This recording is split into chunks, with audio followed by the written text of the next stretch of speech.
ಕೇಳುಗರೆ, ಜಿಯೋಸ್ fitness club fitness ಮಂತ್ರ ಕಾರ್ಯಕ್ರಮಕ್ಕೆ ತಮಗೆ ಸ್ವಾಗತ. ಈಗ ನಮ್ಮ ಜೊತೆಗಿದ್ದಾರೆ ಡಾಕ್ಟರ್ ಹರೀಶ್ ಎಸ್ ಕೃಷ್ಣ. ಇವರು ಫಿಸಿಯೋಥೆರಪಿಸ್ಟ್ ಆಗಿದ್ದಾರೆ. ಅವರು ಇವತ್ತು ನಮಗೆ ಈ ಬೇರೆ ಬೇರೆ ರೀತಿಯಾದಂತಹ ಏನು ಫಿಸಿಕಲ್ ಆಕ್ಟಿವಿಟೀಸ್ ಇದ್ದಾವೆ, ಸ್ಪೋರ್ಟ್ಸ್ ಆಗಿರ್ಬೋದು, ಜಿಮ್ ಇರ್ಬೋದು, ಇಂಥ ಸಂದರ್ಭದಲ್ಲಿ ಆಗುವಂತಹ ಇಂಜರಿಗಳು ಯಾವ ಥರ ಇರುತ್ತೆ, ಮತ್ತೆ ಅದಕ್ಕೂ ಮತ್ತು ಫಿಸಿಯೋಥೆರಪಿಗಿರುವಂತಹ ಸಂಬಂಧ ಏನು, ಇದರ ಬಗ್ಗೆ ನಮಗೆ ಮಾಹಿತಿಯನ್ನು ನೀಡಲಿಕ್ಕಿದ್ದಾರೆ. ಡಾಕ್ಟರ್, ಕಾರ್ಯಕ್ರಮಕ್ಕೆ ಸ್ವಾಗತ. Thank you. ಡಾಕ್ಟರ್, ಈಗ ಈ ಜಿಮ್ ಆಗಿರ್ಬೋದು ಅಥವಾ ಸ್ಪೋರ್ಟ್ಸ್ ಆಗಿರ್ಬೋದು, ಇದರಲ್ಲಿ ಈ ಫಿಸಿಯೋಥೆರಪಿಸ್ಟ್ಗಳ ಒಂದು ರೋಲ್ ಏನಿರುತ್ತೆ? We act as first defence.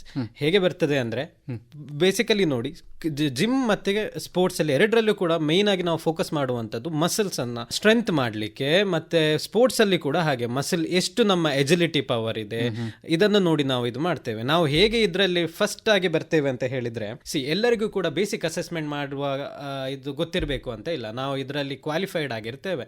ನಾವು ಅದನ್ನು ಮುಗಿಸಿ ಈ ಒಂದು ಫೀಲ್ಡ್ಗೆ ಬಂದಿರ್ತೇವೆ. ಸೊ ನಾವು ಏನ್ ಮಾಡ್ತೇವೆ ಅಂದ್ರೆ, ಲೆಟ್ಸ್ ಟೇಕ್ ಜಿಮ್ ಅಲ್ಲಿ ಫಸ್ಟ್ ಟೈಮ್ ಒಂದು ವ್ಯಕ್ತಿ ಬಂದು ನಮಗೆ ಹೇಳ್ತಾರೆ, ನಮಗೆ ಇಂಥದ್ದು ಇದೆ, ಸ್ಟಾರ್ಟ್ ಮಾಡುವ ಅಂತೇಳಿ. ಜಿಮ್ ಅಲ್ಲಿ ಏನ್ ಮಾಡ್ತಾರೆ, ಸ್ಟಾರ್ಟ್ ಮಾಡ್ತಾರೆ. ಬೇಸಿಕಲಿ ಅವರಿಗೆ ಏನು ಡೀಪ್ ನಾಲೆಡ್ಜ್ ಇಲ್ಲದೆ ಇರೋ ಒಂದು ಪ್ರಾಬ್ಲಮ್ ಆಗಿರ್ಬೋದು. ಏನಾಗ್ತದೆ ಅಂತ ಹೇಳಿದ್ರೆ, ಒಂದು ಮಸಲ್ ಅಲ್ಲಿ ಒಂದು ಟೈಟ್ನೆಸ್ ಇದ್ರೆ ಶಾರ್ಪ್ ಒಂದು ಪೇನ್ ಬಂತು, ಜಿಮ್ ಅಲ್ಲಿ ಅದು ಕರೆಕ್ಟ್ ಮಾಡಲಿಕ್ಕೆ ಆಗುವಂಥದ್ದಲ್ಲ.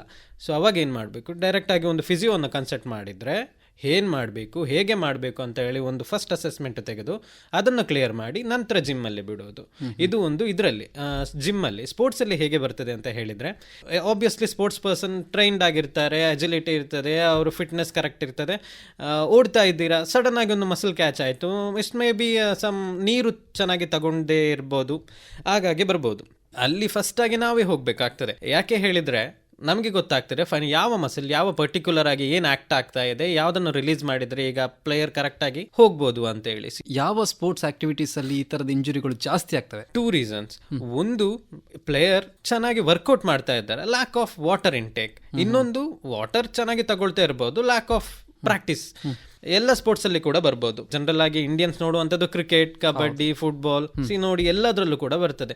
ಫಾರ್ ಎಕ್ಸಾಂಪಲ್ ರಿಷಬ್ ಅಂತ ಆಗಾಗ ಲ್ಯಾಕ್ ಆಫ್ ಫಿಟ್ನೆಸ್ ಇರ್ಬೋದು, ಆಮೇಲೆ ನೀರನ್ನು ಕಡಿಮೆ ತಗೊಳ್ಳುವಂತ ಒಂದು ವಿಷಯ ಇರ್ಬೋದು. ಹೀಗೆ where we run too much, where muscle acts too much, ಎಲ್ಲಿ ನಮ್ಮ ಮಸಲ್ ಜಾಸ್ತಿ ಆಕ್ಟಿವ್ ಆಗ್ತದೋ, ಎಲ್ಲಿ ನಾವು ಜಾಸ್ತಿ ಓಡ್ಲಿಕ್ಕೆ ನೋಡ್ತೇವೋ, ಎಲ್ಲಿ ನಮ್ಮ ಶ್ವಾಸ ಜಾಸ್ತಿ ಬೇಕಾಗ್ತದೆಯೋ ಅಂತ ಸಂದರ್ಭದಲ್ಲಿ ನಮಗೆ ಇದು ಸ್ಪೋರ್ಟ್ಸ್ ಇಂಜುರಿಗಳು ಬರ್ತದೆ.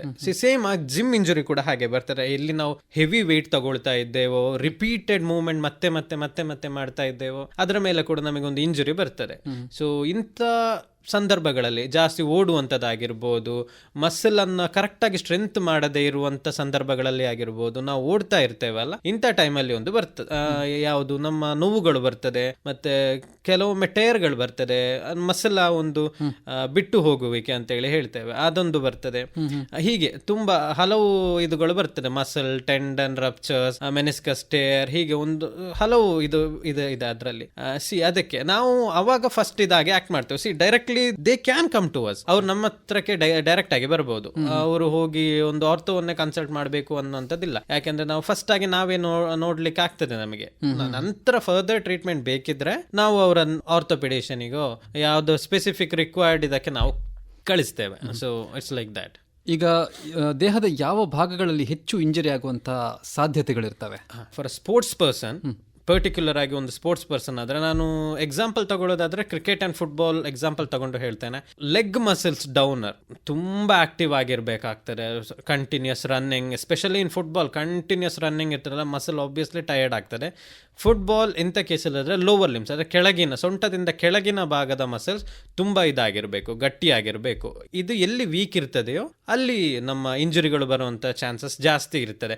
Particularly knee strengthening, hamstrings, quadriceps strengthening ಮಾಡಿಟ್ಟಿರ್ಬೇಕು ಫುಟ್ಬಾಲ್ ಪ್ಲೇಯರ್ಸ್. ಕಬಡ್ಡಿ ಪ್ಲೇಯರ್ಸ್ಗೆ ಮೇನ್ ಆಗಿ for attackers it's quite normal. ಅವರು ಒಂದು ಇದು ಮಾಡಿ, ಫಾರ್ ಡಿಫೆಂಡರ್ಸ್ಗೆ ಏನಾಗಿರ್ಬೇಕು ಅಂದ್ರೆ, ಅವರು ಹಿಡಿಲಿಕ್ಕೆ ಅವರ ಕೈ ಮತ್ತೆ ಶೋಲ್ಡರ್ ಮಸಲ್ಸ್ ಅನ್ನು ಕರೆಕ್ಟ್ ಆಗಿ ಆಗಿ ಸ್ಟ್ರೆಂತ್ ಮಾಡಿ ಇಟ್ಕೊಂಡಿರ್ಬೇಕು. ದೆನ್ ಜಿಮ್ ಪೀಪಲ್ಗೆ ಹೇಗೆ ಅಂದ್ರೆ ಡೆಡ್ ಲಿಫ್ಟ್ ಮಾಡುವಂತ ಪೇಷಂಟ್ ಆದ್ರೆ core muscles, back muscles, glute muscles ಇದನ್ನು ಕರೆಕ್ಟಾಗಿ ಸ್ಟ್ರೆಂತ್ ಮಾಡಿ ಇಟ್ಕೊಂಡಿರ್ಬೇಕಾಗ್ತದೆ. ನಂತರ shoulder muscles, upper shoulder, lower shoulder ಹೀಗೆಲ್ಲದನ್ನು ಟೈಟ್ ಮಾಡಿ ಇಟ್ಕೊಳ್ಬೇಕಾಗ್ತದೆ. Tight in the sense strength ಮಾಡಿ ಇಟ್ಕೊಳ್ಬೇಕಾಗ್ತದೆ, ಇಲ್ಲದಿದ್ರೆ ಇಂಜುರಿಯ ಒಂದು ಕೇಸಸ್ ಜಾಸ್ತಿ ಬರ್ತದೆ. ಈಗ ಈ ರೀತಿಯ ಇಂಜುರಿಗಳಲ್ಲಿ ಗ್ರೇಡ್ ಅಂತ ಏನಾದ್ರು ಮಾಡ್ತೀರಾ? ಅಂದ್ರೆ ಇದು ಮೈಲ್ಡ್ ಇದೆ, ಇದು ಸೀರಿಯಸ್ ಇದೆ, ಆ ತರದ್ದು ಏನಾದ್ರು ಮಾಡ್ತೀರಾ? ಎಸ್, ನಾವು ಅಸೆಸ್ಮೆಂಟ್ ತಗೊಳ್ತೇವೆ. ಅದರಲ್ಲಿ ಹೇಗೆ ಬರ್ತದೆ ಅಂದ್ರೆ 5 ಡಿಗ್ರಿಯಲ್ಲಿ 6 ಬರ್ತದೆ. ಗ್ರೇಡ್ 0, 1, 2, 3, 4, 5. ಇದ್ರ 3 ಎಬೋ ನಾವು ಆರ್ಥೋಗೆ ರೆಫರ್ ಮಾಡ್ತೇವೆ. ಅದಕ್ಕಿಂತ ಕೆಳಗೆ ಇದ್ರೆ it's can be cured by us. ಅದು ಹೇಗೆ ಅಂದ್ರೆ ಇದರ್ ನಾವು ಮಸಲ್ ಅನ್ನ ರಿಲ್ಯಾಕ್ಸ್ ಮಾಡಿ ಆಗಿರ್ಬೋದು, ಅಥವಾ ನಾವು ಮಸಲ್ ಅನ್ನ ರಿಲೀಸ್ ಮಾಡಿ MFR ಅಂತ ಹೇಳಿ ಹೇಳ್ತೇವೆ, ಮಯೋಫೇಶಿಯಲ್ ರಿಲ್ಯಾಕ್ಸೇಷನ್. ಕನ್ಟ್ಯೂಷನ್ಸ್ ಎಲ್ಲಾದ್ರೂ ಇದ್ರೆ, ಹಿಟ್ ಇಂಜುರಿ ಎಲ್ಲಾದ್ರೂ ಇದ್ರೆ, ನಾವೊಂದು ನಮ್ಮ ಹತ್ರ ಬೇಸಿಕ್ ಮೊಡಾಲಿಟೀಸ್ ಇದೆ ವಿಚ್ ಇಸ್ ವೆರಿ ಹಾರ್ಮ್ಲೆಸ್. ನಾವು ಮೆಡಿಸಿನ್ಸ್ ಏನು ಯೂಸ್ ಮಾಡದೆ ನಾವು ಇದನ್ನು ಯೂಸ್ ಮಾಡ್ತೇವೆ. ಪರ್ಟಿಕ್ಯುಲರ್ ಮಸಲ್ಸ್ ಮೇಲೆ ಇಟ್ಟು ಯಾವ ಮಸಲ್ ಅನ್ನು ರಿಲ್ಯಾಕ್ಸ್ ಮಾಡ್ಬೇಕು ಅದನ್ನು ರಿಲ್ಯಾಕ್ಸ್ ಮಾಡಿ, ಅದರ ಮೇಲೆ ಸ್ವಲ್ಪ MFR ಮಾಡಿ, ಇದನ್ನು ರಿಲೀಸ್ ಮಾಡಿ ಬಿಡ್ತೇವೆ. ಇದು ಹೀಗೆ ವರ್ಕ್ ಆಗ್ತದೆ. ಇದರ 3ರಿಂದ ಕೆಳಗೆ ಇದ್ರೆ ನಾವು ಇದನ್ನು ಮಾಡ್ತೇವೆ. 0 ಇಸ್ ವೆರಿ ನಾರ್ಮಲ್.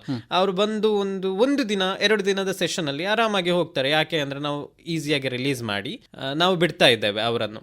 ಗ್ರೇಡ್ 1 ಅಂತ ಹೇಳಿದ್ರೆ ಸಮ್ ವಾಟ್ ಒಂದು ಬಾಲ್ ಬಂದು ಕೈಗೆ ಬಿತ್ತು, ಸಡನ್ ಆಗಿ ಅವರಿಗೆ ಆಡ್ಲಿಕ್ಕೆ ಆಗ್ಲಿಲ್ಲ. ಆ ಟೈಮಲ್ಲಿ ಅವ್ರಿಗೆ ಆಡ್ಲಿಕ್ಕೆ ಆಗುದಿಲ್ಲ, ಮಸಲ್ ಓವರ್ ಆಕ್ಟಿವ್ ಆಗಿ ಆ ಟೈಮಲ್ಲಿ ಆಡ್ಲಿಕ್ಕೆ ಆಗೋದಿಲ್ಲ. ಯಾಕೆ ಅಂದ್ರೆ ಮಸಲ್ ಆಕ್ಟಿವ್ ಆಗಿತ್ತು, ಬಾಲ್ ಬಂದು ಬಿದ್ದ ತಕ್ಷಣ ಫುಲ್ ಡಿಮಿನಿಷ್ಡ್ ಆಗಿದೆ. ಹಾಗಾಗಿ ನಾವೇನ್ ಮಾಡ್ತೇವೆ ಅಂತ ಹೇಳಿದ್ರೆ ಅದು 2-3 ಸೆಷನ್ಸ್ ತಗೊಂಡು ಅದನ್ನು ಕ್ಲೀನ್ ಮಾಡಿ ಮಸಲ್ ಅನ್ನು ಸ್ಟ್ರೆಂತ್ ಮಾಡಿ, ಪರ್ಟಿಕ್ಯುಲರ್ ಮಸಲ್ ಅನ್ನು ಸ್ಟ್ರೆಂತ್ ಮಾಡಿ ಬಿಡ್ತೇವೆ. ಸೆಕೆಂಡ್ ಗ್ರೇಡ್ 2 ಅಲ್ಲಿ ಅಂತ ಹೇಳಿದ್ರೆ it's a kind of injury where ನಾವು ಸ್ವಲ್ಪ ಜಾಸ್ತಿ ಟೈಮ್ ತಗೊಳ್ಬೇಕಾಗ್ತದೆ. ಸ್ವಲ್ಪ ಕ್ರಿಟಿಕಲ್ ಪಾರ್ಟಲ್ಲಿ ಇರುವಂಥದ್ದಾಗಿರ್ಬೋದು, somewhat inside the joints ಈ ಥರ ಬರ್ತದೆ. ಅದರಲ್ಲಿ inside the joints very mild tear ಆಗಿರ್ಬೋದು ಅಂತ ಒಂದು ವಿಷಯಗಳು. ಗ್ರೇಡ್ 3ಗೆ ಬಂದರೆ ಇದರ ಒಳಗೆ ಇರ್ತದೆ ಸ್ವಲ್ಪ ಜಾಸ್ತಿ ಟೇರ್ ವಿತ್ ಸಿವಿಯರ್ ಪೇಯ್ನ್ ಇರ್ತದೆ. ಇದಕ್ಕೆ ಸ್ವಲ್ಪ ಟೈಮ್ ತಗೊಂಡು ಪರ್ಟಿಕ್ಯುಲರ್ ಯಾವುದೆಲ್ಲ ಮಸಲ್ ಬೇಕು ಅದನ್ನೆಲ್ಲ ನಾವು ರಿಲ್ಯಾಕ್ಸ್ ಮಾಡಿಕೊಂಡು ಎಲ್ಲ ಮಸಲನ್ನು ಸ್ಟ್ರೆಂತ್ ಮಾಡಿಕೊಂಡು ನನ್ನ ಪೇಯ್ನನ್ನು ಇಳಿಸೋದು ಅಂತ ಹೇಳಿದ್ರೆ ನಮ್ಮ ಹತ್ರ ಬೇಸಿಕ್ ಮೊಡಾಲಿಟೀಸ್ ಅಂತ ಹೇಳಿದ್ರೆ machine which is TENS, ultrasound, laser, cryotherapy, thermotherapy ಅಂತ ಆಗಿರ್ಬೋದು. ಕೆಲವು ಬೇಸಿಕ್ ಇದೆಲ್ಲ ಯೂಸ್ ಮಾಡಿ ನಾವು ಪೇಯ್ನನ್ನು ನಿಲ್ಲಿಸಿ ಮಸಲ್ಸ್ ಅನ್ನು ಸ್ಟ್ರೆಂತ್ ಮಾಡಿ ಬಿಡ್ತೇವೆ. ಇದು ಗ್ರೇಡ್ 3. 4 ಮತ್ತು 5 ದಟ್ ಈಸ್ ಗ್ರೇಟರ್. ಯಾಕೆ ಅಂದರೆ 4 ಮತ್ತು 5 ಅಲ್ಲಿ ನಮಗೆ ನಮ್ಮ ಕೈಯಲ್ಲಿ ನಿಲ್ಲುವುದಿಲ್ಲ. ಕಂಪ್ಲೀಟ್ ಟೇರ್ ಆಗಿರ್ಬೋದು 4 ಮತ್ತು 5 ಅಲ್ಲಿ, ಫುಲ್ ರಪ್ಚರ್ ಆಗಿರ್ಬೋದು, ಸಮ್ಟೈಮ್ಸ್ ಡಿಸ್ಲೊಕೇಶನ್ಸ್ ಆಗಿರ್ಬೋದು. ಸ್ಮಾಲ್ ಕೈಂಡ್ ಆಫ್ ಡಿಸ್ಲೊಕೇಶನ್ ನಾವು ಕರೆಕ್ಟ್ ಮಾಡ್ತೇವೆ, ಸಿವಿಯರ್ ಡಿಸ್ಲೊಕೇಶನ್ಸ್ ನಮಗೆ ಕರೆಕ್ಟ್ ಮಾಡ್ಲಿಕ್ಕೆ ಆಗೋದಿಲ್ಲ. ಸೊ ನಾವು ಏನ್ ಮಾಡ್ತೇವೆ ಅಂತ ಹೇಳಿದ್ರೆ ಆರ್ಥೋಪೆಡಿಷನ್ಗೆ ನಾವು ರೆಫರ್ ಮಾಡಿ ಬಿಡ್ತೇವೆ. This is a grades 0 to 5. ಜಾಸ್ತಿ ಮಟ್ಟದ ಇಂಜುರಿ ಆಗಿತ್ತು ಅಂತ ಹೇಳಿದಾಗ ಅವರಿಗೆ ಇಮಿಡಿಯೇಟ್ ಟ್ರೀಟ್ಮೆಂಟ್ ಕೊಡ್ತೀರಾ ಅಥವಾ ಅದಕ್ಕೆ ಮತ್ತೇನಾದ್ರೂ ಅಸೆಸ್ಮೆಂಟ್ಗಳು ಇರ್ತದಾ? ಇಮಿಡಿಯೇಟ್ ಟ್ರೀಟ್ಮೆಂಟ್ ಅಂತ ಹೇಳಿದ್ರೆ ಸ್ಪಾಟ್ ಅಲ್ಲಿ ನಾವು ಏನು ಮಾಡೋದಿಲ್ಲ. Is willing to play. ನಮಗೆ ಒಬ್ರು ಹೇಳಿ ಗೊತ್ತಾಗಬೇಕು ನನಗೆ ಹೀಗೆ ಇದೆ ಅಂತ ಹೇಳಿದ್ರೆ. Is the injury is more, injury ಜಾಸ್ತಿ ಎಲ್ಲಾದ್ರೂ ಆಗಿದ್ರೆ ಅಫ್ಕೋರ್ಸ್ ನಾವು ಫರ್ದರ್ ಟ್ರೀಟ್ಮೆಂಟ್ಗೆ ತಗೊಳ್ತೇವೆ. Assessment is must. ನಾವು ಫಸ್ಟ್ ಅಸೆಸ್ಮೆಂಟ್ ತಗೊಂಡೆ ನೆಕ್ಸ್ಟ್ ಇದು ಮಾಡೋದು. ಮುಂಜಾಗ್ರತಾ ಕ್ರಮಗಳು ಅಂದ್ರೆ ನಿಮ್ಮ ಬಾಡಿಯನ್ನ ನೀವು ಕಾಪಾಡಿಕೊಳ್ಳಿ. ಬೇಸಿಕಲಿ ಹೇಗೆ ನೀವು ಜಿಮ್ಮಿಗೆ ಹೋಗೋದಾಗಿರ್ಲಿ, ಫಿಸಿಯೋಥೆರಪಿಸ್ಟಿಗೆ ಹೋಗೋದಾಗಿರಲಿ, ಇವರನ್ನು ಕನ್ಸಲ್ಟ್ ಮಾಡೋದಾದರೆ ಹೇಗೆ ಅಂದರೆ ನಾವು ಫಸ್ಟಾಗಿ ಹೇಳೋದು ಮಸಲ್ ವೀಕ್ ಇದೆ, ಮಸಲ್ ಟೈಟ್ ಮಾಡ್ಕೊಳ್ಳಿ. ಎಜಿಲಿಟಿ ಕಡಿಮೆ ಇದೆ, ಇನ್ಕ್ರೀಸ್ ಮಾಡಿಕೊಳ್ಳಿ. ಫಿಟ್ನೆಸ್ ಕಡಿಮೆ ಇದೆ, ಫಿಟ್ನೆಸ್ ಕರೆಕ್ಟ್ ಮಾಡಿಕೊಳ್ಳಿ. ದಪ್ಪ ಚೂರು ಕಡಿಮೆ ಮಾಡಿಕೊಳ್ಳಿ. ಹೀಗೆ ನಮ್ಮ ಬಾಡಿಯನ್ನು ಹೇಗೆ ನಾವು ಕಂಟ್ರೋಲ್ ಮಾಡಿ ಇಟ್ಕೊಳ್ತೇವೆ. ಓವರ್ ಆಗಿ ನಾವು ಏನು ತಿನ್ನದೆ, that's different part, but still ನಾವು ಆಯಿಲ್ ಎಲ್ಲ ಕನ್ಸ್ಯೂಮ್ ಮಾಡದೆ ಆರಾಮಾಗಿ ಇದ್ದು ಮಸಲ್ ಅನ್ನು ಸ್ಟ್ರೆಂತ್ ಮಾಡಿ ಇಟ್ಕೊಳ್ಳುವಂಥದ್ದು, ನಮ್ಮ ಸ್ಟ್ಯಾಮಿನಾವನ್ನು ಇನ್ಕ್ರೀಸ್ ಮಾಡಲಿಕ್ಕೆ ನೋಡುವಂಥದ್ದು. ಇದರಿಂದ ಏನಾಗ್ತದೆ ಅಂತ ಹೇಳಿದ್ರೆ ನೀವು ಬೇಸಿಕ್ ಆಗಿ ನಿಮ್ಮ ಮಸಲ್ ಅನ್ನು ಟ್ರೈನ್ ಮಾಡ್ತಾ ಇದ್ದೀರಾ. ಏನಾಗ್ತಾ ಇದೆ ಒಳಗಿಂದ ಅಂದ್ರೆ ನೀವು ಇಂಜುರಿಯನ್ನು ಪ್ರಿವೆಂಟ್ ಮಾಡ್ತಾ ಬರ್ತೀರಿ. ಈಗ ನೀವಾಗಿರ್ಬೋದು, ನಾನಾಗಿರ್ಬೋದು, ಏನಾಗ್ತಾ ಇದೆ ಅಂದ್ರೆ ನೀವೇನೋ ಒಂದು ಮಾಡ್ತಾ ಇದ್ದೀರಾ, without your knowledge you are doing something. Without your knowledge ನೀವು ನಿಮ್ಮ ಮಸಲ್ ಅನ್ನು ಸ್ಟ್ರೆಂತ್ ಮಾಡ್ಕೊಳ್ತಾ ಇದ್ದೀರಾ. ಅದೇನಾಗ್ತಾ ಇದೆ, ಬೇಸಿಕಲಿ ನಿಮ್ಮ ಯಾವುದೋ ಒಂದು ಇಂಜುರಿಯನ್ನ ಪ್ರಿವೆಂಟ್ ಮಾಡ್ತಾನೂ ಇದೆ. ಇದು ಹಾಗೆ. ಈಗ ನೀವು ಮತ್ತೆ ಏನೂ ಮಾಡದ ಒಬ್ಬ ಮನುಷ್ಯನನ್ನು ತಗೊಂಡ್ರೆ ಇನ್ನೊಬ್ಬ ಮನುಷ್ಯನಿಗೆ ನಿಮಗೆ ಆಗ್ಬೇಕಾಗಿರುವಂತ ಒಂದು 10 ಇದುಗಳು ಅವರಿಗೆ ಆಗಿರ್ತದೆ. ಇಂಜುರೀಸ್, ಅವರಿಗೆ ಮಸಲ್ ಸ್ಟ್ರೆಂತ್ ಇಲ್ಲದೆ ಇರೋಂತಾಗಿರ್ಬೋದು, ಬಕ್ಲಿಂಗ್, ಮಂಡಿ ತಕ್ಷಣ ಹೋಗುವಂಥದ್ದು, ಇಂಥ ಒಂದು ತುಂಬಾ ಇದುಗಳು ಬರ್ತದೆ. ಇದು ಹೇಗೆ ಗೊತ್ತಾಗ್ತದೆ ಅಂತ ಹೇಳಿದ್ರೆ, ಕೆಲವೊಂದು ಜನಗಳಿಗೆ ಏನಾಗ್ತದೆ ಅಂತ ಹೇಳಿದ್ರೆ ಪಾರ್ಕಿನ್ಸನ್ಸ್ ಅಂತೇಳಿ ಒಂದು ಡಿಸೀಸ್ ಬರ್ತದೆ. ಇದರಲ್ಲಿ ಗೊತ್ತಾಗ್ತದೆ ನಮಗೆ ಮಸಲ್ ಒಂದು ಚೂರು ಆಕ್ಟಿವ್ ಇರಲಿಲ್ಲ, ಮಸಲ್ ಚೂರು ಸ್ಟ್ರೆಂತ್ ಇರಲಿಲ್ಲ ಅಂತೇಳಿ ಆಗೋದಾದ್ರೆ ಅವರಿಗೆ ನಿಲ್ಲಿಕ್ಕೆ ಕೂಡ ಆಗೋದಿಲ್ಲ. ಇವನ್ ವಿತ್ ವೆರಿ ಮೈಲ್ಡ್ ಪಾರ್ಕಿನ್ಸನ್ಸ್ ಅವರಿಗೆ ನಿಲ್ಲಿಕ್ಕೆ ಕೂಡ ಆಗೋದಿಲ್ಲ. It's like that. ನಾನು ಜಸ್ಟ್ ಒಂದು ಎಕ್ಸಾಂಪಲ್ ಹೇಳಿದೆ ಅಷ್ಟೇ. ಇದು ಹೇಗೆ ಅಂದರೆ ಹಾಗೆ ನಾವು ನಮ್ಮ ಮಸಲನ್ನು ಸ್ಟ್ರೆಂತ್ ಮಾಡಿ ಇಟ್ಕೊಳ್ಳೋದು, ನಮ್ಮ ಎಜಿಲಿಟಿಯನ್ನು ಇನ್ಕ್ರೀಸ್ ಮಾಡಿ ಇಟ್ಕೊಳ್ಳುವಂಥದ್ದು. ಇದರಿಂದ ನಾವು ಇಂಜುರಿಯನ್ನು, ಮೋಸ್ಟ್ ಆಫ್ ದ ಇಂಜುರಿಯನ್ನು ನಾವು ಕಾಪಾಡಿಕೊಳ್ಬೋದು. ಇನ್ನೀಗ ಜಿಮ್ಮಲ್ಲಿ ವರ್ಕೌಟ್ ಮಾಡ್ತಾ ಏನೆಲ್ಲ ಪ್ರಿಕಾಷನ್ಸ್ನ ತಗೋಬೇಕಾಗುತ್ತೆ? ನಾವು ನಮ್ಮ ಬಾಡಿ ಪೋಸ್ಚರ್ ಅನ್ನು ಮೇಂಟೈನ್ ಮಾಡುವಂಥದ್ದು ಇದು ಮೇನ್. ಡೈರೆಕ್ಟ್ ಆಗಿ ಹೋಗಿ ಒಂದು ನಾವು ಡೆಡ್ ಲಿಫ್ಟ್ ಏನೋ ಮಾಡ್ತಾ ಇದ್ದೇವೆ, ಡೈರೆಕ್ಟ್ ಆಗಿ ಹೋಗಿ ಯಾವುದೋ ಒಂದು ಪೊಸಿಷನ್ ಅಲ್ಲಿ ನಿಂತು ಮಾಡ್ಲಿಕ್ಕೆ ಆಗೋದಿಲ್ಲ ನಮಗೆ. ಹಾಗಾಗಿ ನಾವು ನಾರ್ಮಲ್ ಪೊಸಿಷನ್ ಮೇಂಟೈನ್ ಮಾಡಬೇಕು. ಪೊಸಿಷನ್ ಮೇಂಟೈನ್ ಮಾಡೋದು first one. Next one, go according to your grade. ಯಾರೋ ಒಬ್ರು ಜಾಸ್ತಿ ಏನೋ ಎತ್ತುತ್ತಾ ಇದ್ದಾರೆ ಅಂದ ಕೂಡಲೇ ನಾವು ಹೋಗಿ ಅದನ್ನು ಎತ್ತೋದಲ್ಲ. ನಾವು ನಾರ್ಮಲ್ ಆಗಿ ನಮಗೆ ಎಷ್ಟು ಆಗ್ತದೆಯೋ ಅಷ್ಟನ್ನು ಮಾಡೋದು. ಇದು 2 ಟೈಪ್ಸ್. ಹೈ ಇದೆಲ್ಲ ಮಾಡದೇ ಇರುವಂಥದ್ದು, just go with a cardio, basic exercises ಅನ್ನು ಮಾಡಿ ಸ್ಟಾರ್ಟ್ ಮಾಡುವಂಥದ್ದು.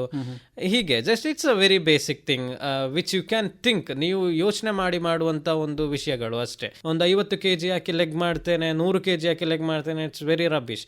ಅದು ಮಾಡಲಿಕ್ಕೆ ಇಲ್ಲ. ಹಾಗೆ ನಿಮ್ಮ ಗ್ರೇಡನ್ನು ನೋಡಿ ನಿಮಗೆ ಏನಾಗ್ತದೆ, ಎಷ್ಟು ಆಗ್ತದೆ, ಕನ್ಸಲ್ಟ್ ಫಿಸಿಯೋಥೆರಪಿಸ್ಟ್ ಅವರ ಜಿಮ್ ಟ್ರೈನರ್ ಅವರ ಇದರ ಥ್ರೂ ಹೋದರೆ ಆಯಿತು. ಮತ್ತೆ ಈ ಇಂಜುರಿಯಿಂದ ರಿಕವರಿ ಆಗುವಂಥ ಪ್ರೊಸೀಜರ್ ಯಾವ ಥರ ಇರ್ತದೆ?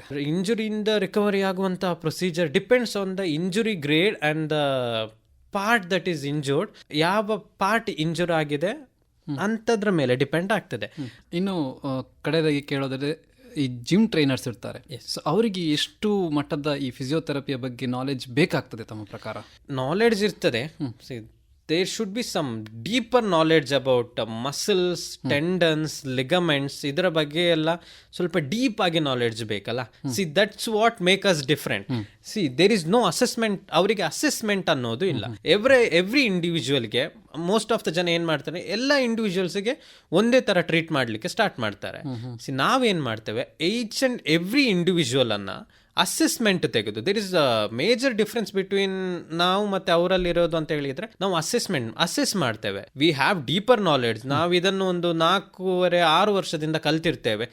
ನಾವೇನ್ ಮಾಡ್ತೇವೆ ಅಂತ ಹೇಳಿದ್ರೆ ಇದನ್ನು ಅಸೆಸ್ ಮಾಡ್ತೇವೆ for each and every individual ಹೇಗೆ ಅಂತ ಹೇಳಿ. ನೋವನ್ನು ಕಡಿಮೆ ಮಾಡಬೇಕು. See there is without medicine ನಾವು ನೋವನ್ನು ಕಡಿಮೆ ಮಾಡ್ತೇವೆ, only with very mild electrical current. ಮತ್ತು ಹೆಚ್ಚಾಗಿ ನಾವು ಏನು ಗಮನಿಸ್ತೇವೆ ಅಂತ ಹೇಳಿದ್ರೆ, ಯಾವುದೇ ರೀತಿ ಇಂಜುರಿ ಆದಾಗ ಅದಕ್ಕೆ ಸ್ಪ್ರೇಯನ್ನು ಮಾಡ್ತಾರೆ. ಸೊ ಇದು ಎಷ್ಟು ಸರಿ, ಎಷ್ಟು ಯಾವುದಕ್ಕೆಲ್ಲ ಇದು ಉಪಯೋಗಕ್ಕೆ ಬರುವುದಿಲ್ಲ. ಸ್ವಲ್ಪ ಹೀಟಿಂಗ್ ಮತ್ತು ಕೂಲಿಂಗ್ ಎಫೆಕ್ಟ್ ಮಿಕ್ಸ್ಡ್ ಆಗಿ ಬರ್ತದೆ. It's for very small period of time which is very, ಹೇಗೆ ಅಂತ ಹೇಳಿದ್ರೆ ಸ್ವಲ್ಪ ಮುಂದಿನ ಜನಗಳು ಯೋಚನೆ ಮಾಡಿ ಇಟ್ಟಿರುವಂಥದ್ದು. ಕೆಲವೊಂದು ಇದಕ್ಕೆ ಮಾತ್ರ ವರ್ಕ್ ಆಗ್ತದೆ. ಒಳಗೆ ಹೋಗಿ ಎಲ್ಲ ಮಸಲನ್ನು ಡೀಪ್ ಪೆನಿಟ್ರೇಷನ್ ಮಾಡಿ ಸರಿಯಾಗಿ ಮಾಡುವಂಥದ್ದೊಂದು ಅಲ್ಲ. ಆ ಮೂಮೆಂಟಿಗೆ ಒಂದು ನೋವನ್ನು ಕಡಿಮೆ ಮಾಡಿ ಕೊಡ್ತದೆ. ಸ್ವಲ್ಪ ಟೈಮಿಗೆ ರಿಲ್ಯಾಕ್ಸೇಷನ್ ಸಿಗ್ತದೆ. ಧನ್ಯವಾದಗಳು ಡಾಕ್ಟರ್ ಹರೀಶ್ ಅವರೇ. ಇಷ್ಟೊತ್ತು ಈ ಸ್ಪೋರ್ಟ್ಸ್ ಇಂಜುರಿಯ ಬಗ್ಗೆ, ಅದರಲ್ಲೂ ಕೂಡ ಈ ಸ್ಪೋರ್ಟ್ಸ್ ಅಥವಾ ಜಿಮ್ ಆಕ್ಟಿವಿಟೀಸ್ ನಲ್ಲಿ ಫಿಸಿಯೋಥೆರಪಿಸ್ಟ್ಗಳ ಒಂದು ಪಾತ್ರದ ಬಗ್ಗೆ ನಮಗೆ ಮಾಹಿತಿಯನ್ನು ಮಾಡಿಕೊಟ್ರಿ. ಕಾರ್ಯಕ್ರಮದಲ್ಲಿ ಭಾಗವಹಿಸಿದ್ದಕ್ಕಾಗಿ ಧನ್ಯವಾದಗಳು. Thank you so much.